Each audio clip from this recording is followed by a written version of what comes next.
This is Times Drive and I'm Joel Pereira, and this right here is yet another hatch with a Hyundai badge on its grille. Now it's been priced and positioned between the i10 and the i20 and should have logically been called the i15. But then who listens to me? Instead, Hyundai have gone and rather imaginatively called it the Grand i10.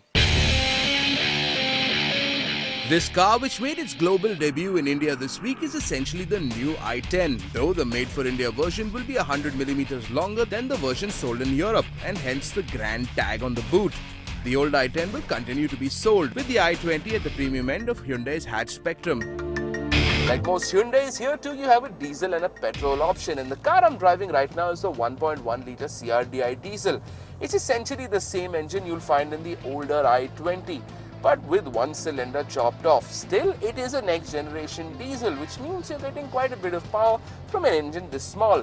The diesel engine, putting out 70 bhp and about 164 newtons of torque, feels better than the older diesel that you'd find in the i20. Don't get us wrong though, it's not fast by any standards, but if you push this engine hard, it doesn't feel labored, like running out of steam at every gear. That being said, this car is in its element in its natural habitat, i.e. the urban and suburban sprawl where this car will spend most of its time. In the city at lower gears, the Grand i10 feels light, almost peppy, but push it harder and that's where the fun ends. Compensating for this lack of power is an ARAI fuel efficiency rating of 24 kilometers to a litre for the diesel, and that should take some of the sting away. In the real world though, out on the highway, expect a mileage of about 18 to 20 kilometers to the litre. Now moving things along from the engine to the wheels is a 5-speed gearbox, which is one of the features of the Grand i10 that I actually liked. The ratios are short, allowing you to change quickly, and the clutch feels light. You've also got an electrically powered steering wheel that feels pretty light at low speeds and weighs up as you build up the pace. But there isn't much feel to it, nothing close to what you'd get from another car this size, like say the Brio or even the Ford Figo. We said earlier that this engine loses steam at higher speeds, which is kind of tragic because unlike most Hyundais, the Grand i10 feels pretty stable when you do eventually cross 100. It does not have that baby animal wobble that you find in the i10.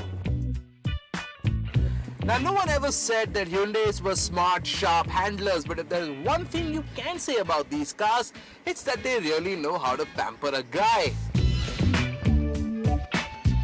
Because with most Hyundais you buy, especially the higher-end versions, you're always getting gadgetry that you'd normally find in cars that cost twice as much.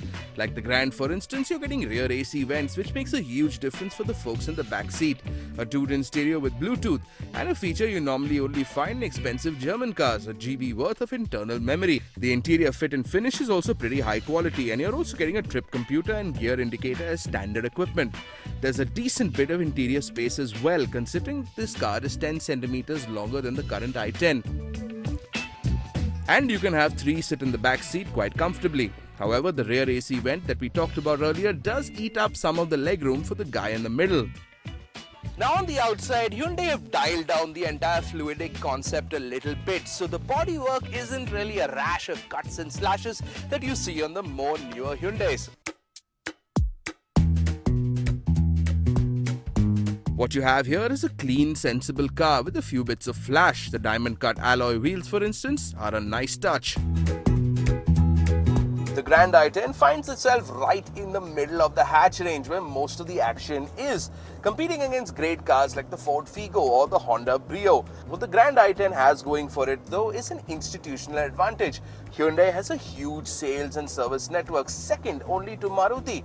And that's going to make a difference to people looking to buy a car in this class. Also, if you spring for the higher end variants like the Sports or the Asta, you're getting a lot of kit that you wouldn't find in cars like these.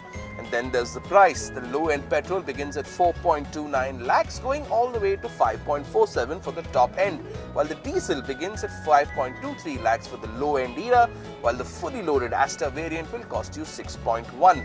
At this price, the Grand i10 is a very attractive car, and it does look like Hyundai have a winner on their hands.